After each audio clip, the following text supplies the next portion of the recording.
It's gray, I knew it. I can't believe I'm saying this, you guys, but after 6 months of patiently waiting, we finally got our sofa in. Take a look at this bad boy.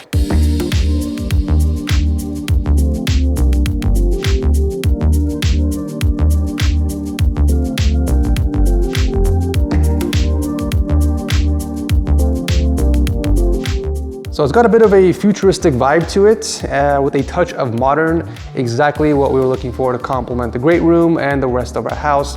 And we even got it in the exact color that we were looking for. So we got that light gray with white accents to give it a bit of contrast, of course, and also complement the rest of the colors inside of our house. We got a beautiful chase lounge over here. I can just kick back, play some Pokemon Unite or watch videos or movies on our TV. And it's even got a couple of USB ports on the side here where I can charge my devices. There's USB-A and a Type-C. And guess what, guys? It comes with RGB. Yes, I know. It comes standard with RGB. You can't really see the lights now. I'll give you a shot of what it's supposed to look like at night, but we do have RGB lighting on both sides of the sectional. All right, it's enough about the sofa, you guys. We have a lot of work to do today. We're gonna head over to the master closet upstairs to work on my very special secret project.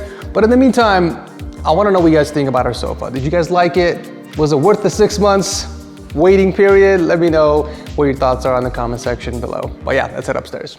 So if you guys remember the house tour, I walked past a door with a mirror in my bathroom and I didn't show you guys what was inside there up until now. I get to finally show you what's behind this door. So I hope you guys are ready. All right, here we go. 3, 2, 1. Okay, obviously it's not complete, but you know, we did make some really nice progress. They finished the custom cabinets for the top and bottom, so those came out really nice. I'm actually gonna be converting this entire closet into an armory. My wife got the big closet, so she gave me the smaller one and I could do whatever I want. So I'm like, you know what? I'm gonna turn this place into an armory. First thing I wanna do is find a nice place to display my beautiful JT-15 rifle against that wall in the center. It's basically gonna be the centerpiece. Like that's gonna be the focus of attention as soon as you walk in.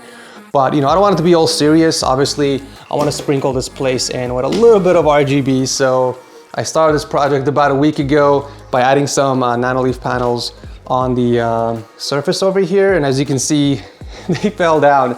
Never, ever, ever use these double-sided 3M tape, guys. They do not hold for shit.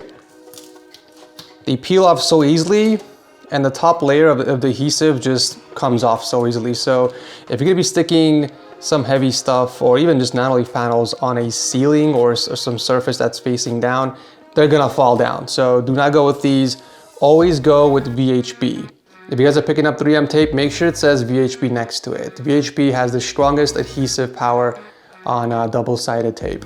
So we're gonna be using these to stick the nanoleaf panels on the top, just to give it a bit of glow. So it looks nice. But that's not the only thing we're doing. We're gonna be hooking up some of these 3D art panels as well. I love the way this looked on the entertainment setup that I built for my loft. And I do have a bunch of these left over, so I thought why not add those against the wall? I think it's gonna look really nice. So I've already cut these just a little bit from the bottom, that way they can fit, but I might have to cut a little bit more. All right, so it looks like either the countertop or the wall is not even. So these 3 panels don't exactly fit. So I might have to shave off a couple millimeters from the bottom, but these panels over here fit without a problem. It's a bit of a tight fit, but oh no, this will fit perfectly. And then we got this piece.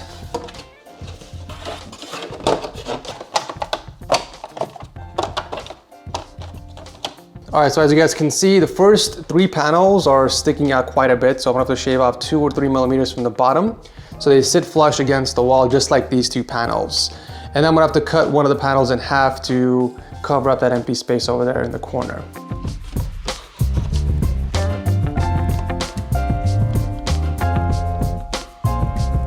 All right, so now that I know how the panels are going to look against the wall and exactly where I need to cut to make sure that they sit flush against the wall, it's time to design or figure out how I'm going to be mounting the AR. Now, obviously this has to be perfectly centered in the middle, and originally I wanted to do like 2 hooks and just kind of place the AR on there, but it didn't look the cleanest. So I looked online and I found this really cool, simple and clean mount for ARs. I think this is compatible with most ARs. So on the back here, you can see 4 holes. So this basically gets mounted against the wall, and this portion over here sits on the magazine slot of your AR.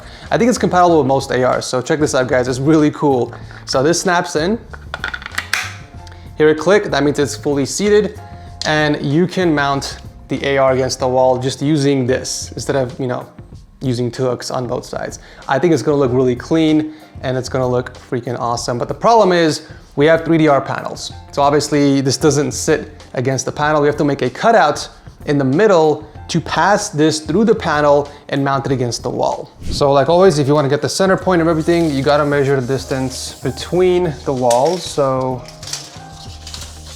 from one side to the other, we are looking at 112 inches, so that's about 56? Is that math right? 56 inches, it will be the center point. So half of that. 56? No, that's 102. Wait, what? Oh, I'm so bad at math, hold on guys.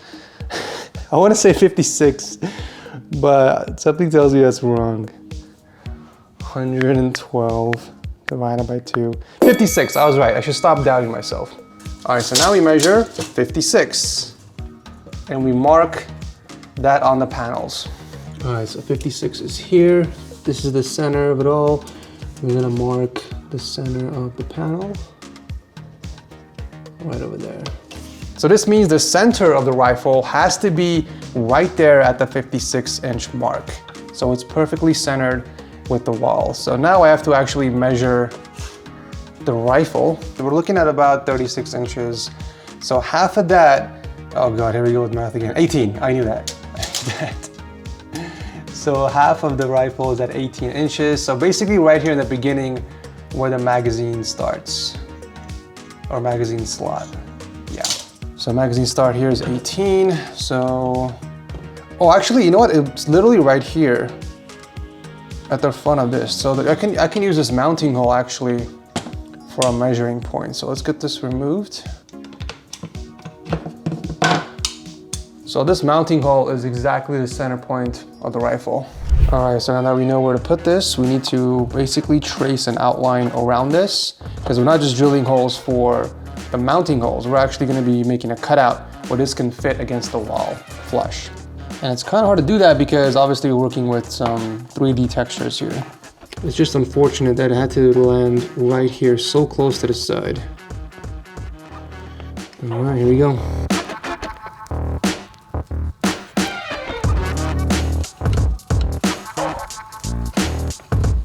All right, man, I'm not feeling too confident about this outline, but we'll give it a shot. We'll see how it turns out. But yeah, it looks very, looks pretty bad.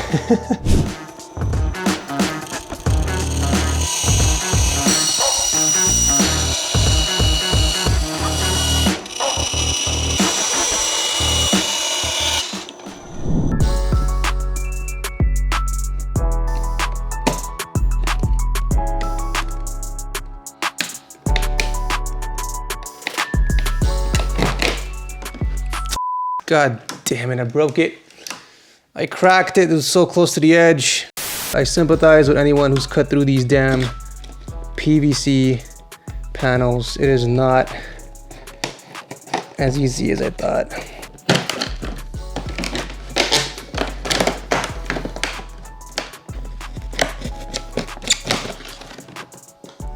Oh man, there it is. I might even be able to glue this together, but let's bring the mount, see how it looks.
All right, guys, moment of truth. Will it hold a rifle or will it come crashing down like my hopes and dreams sometimes? Here we go. Moment of truth.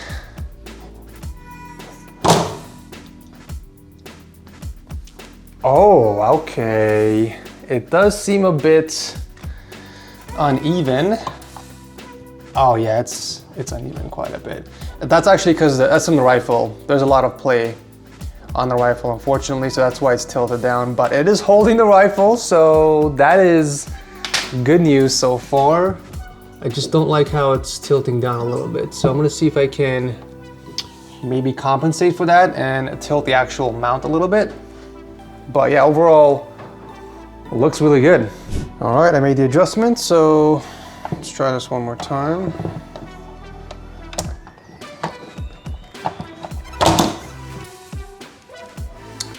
A little better. Yeah, this is actually a lot better than before. Still kind of off, but you know what? I'll take it.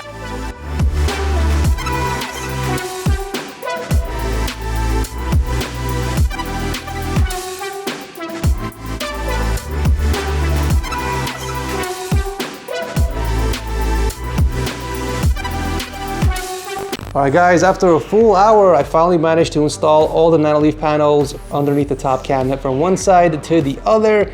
And when you back out, you can't really see it at eye level. And that's the point. It's supposed to illuminate the entire area and bounce against the backsplash, or the background in this case.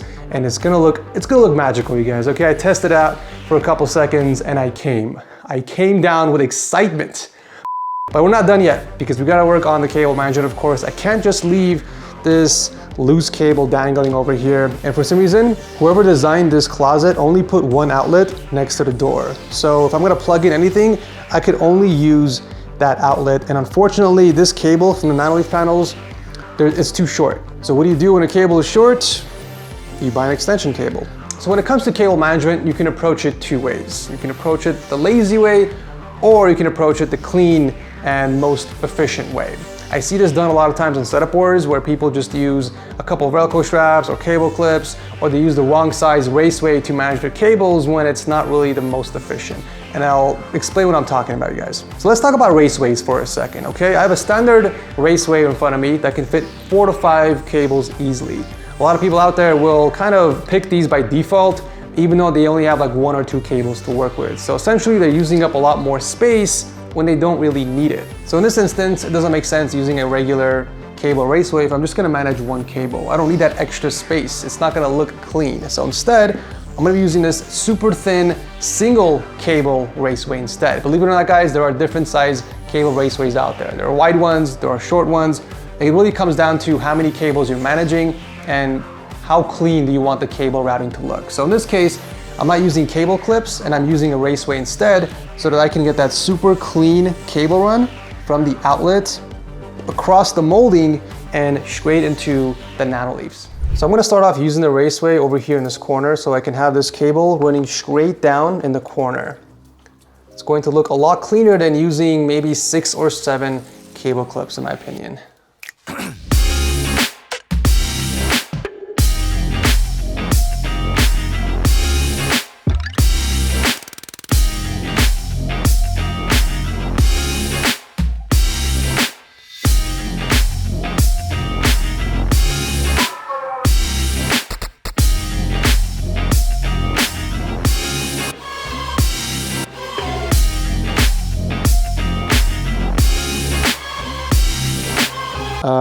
Well, this sucks.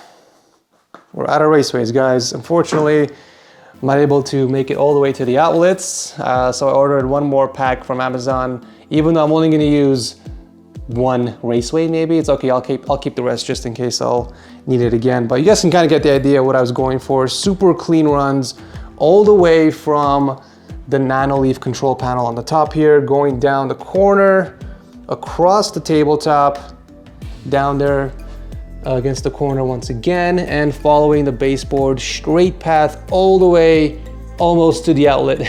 But yeah, basically what I did for the power strip is I attached 2 3M strips and I stuck it against the wall just so we can keep the same straight path going across the molding. The result is this beautiful gun display. Now I do have the nanoleaf panels set on the timer. They will turn on every day at 8 p.m. and they will shut off at 11:30 p.m. So, which is usually the time I'm in this room anyways. But let's go ahead and turn this on manually to see what it looks like. Here we go, guys. Oh man, that is so freaking cool, you guys.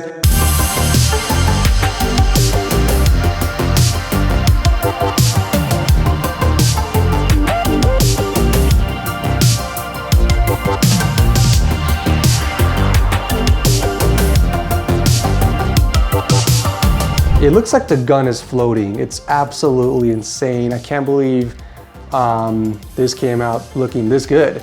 I had so many nanoleaf panels left over when I took apart my setup from my old house. I think I have like 30 or 40 more panels to go, but I'm really glad I took advantage of these because it makes this so much better. RGB makes everything better, right? All right, let's see what it looks like with the lights off. Oh, no way. Dude, that is so freaking badass. Like, am I overreacting over here, guys? Is that not the coolest freaking thing, or one of the coolest things you have ever seen? That's insane. It literally looks like the rifle's floating. Do you guys think I should add more rifles? Like maybe one more on the left and one more on the right? Do you think it's a little empty or too empty on the sides? I don't know, what do you guys think? All right, so let's say I get tired of the RGB puke rainbow, right? Or let's say I have a friend coming over and I want to show off this room and show off my rifle. You can't really see all the details with all these RGB lighting constantly changing. So I can go in the app and put some natural daylight, which makes the rifle pop even more. Now you can actually look up closely, almost as if it's in a museum without the glass panels and stuff. And you can actually admire the beautiful JTE-15 rifle. It's been a while since I've taken it to the range, but you know what? It's time, guys. It is time. So today was actually a very fun day for me. I don't think I've had this much fun in a long time, since I started like the Ultimate Desk Setup series, but I had so much fun today, but I really wanna know what you guys thought about today's video. I know we were kind of showing off a gun in the majority of the video, and that's still kind of a sensitive subject, especially with what's going on in the world lately. So I wanna know if you guys were cool with it, if you wanna see more types of these projects, not necessarily with the gun, of course, but like these weird, I don't know, projects or setups that I'm working on around the house. So if that's something you guys want to see more on the channel, do let me know in the comment section down below or by tossing a like if you enjoyed the video. But yeah, I do still have a lot of stuff to work on around the house. I need to do some cool stuff in the YouTube studio. So if you guys are enjoying the vlogs, do make sure you're subscribed with notifications enabled. Otherwise, YouTube will not push these videos to your subscription feed or even in the recommendations. Thank you, YouTube algorithm. But yeah, hope you guys enjoyed the video. I'll see you guys very soon in the next one. Peace.